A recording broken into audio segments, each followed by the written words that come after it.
ஆடி கிருத்திகை திருநாள் தமிழகம் முழுவதிலும் உள்ள அனைத்து முருகன் கோவில்களிலும் வெகு விமர்சையாக கொண்டாடப்பட்டது.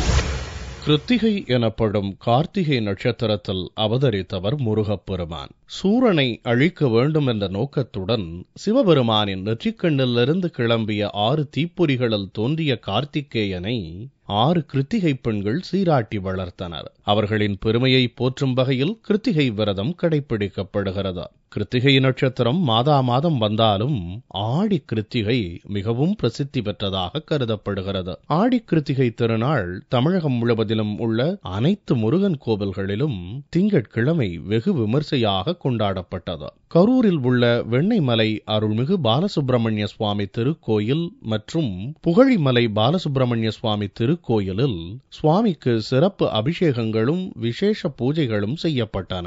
ஏராளமான பக்தர்கள் பால் காவடி, இளநீர் காவடி எடுத்து தங்கள் நேர்த்திக்கடனை செலுத்தி முருகப்பெருமானை வழிபட்டனர்.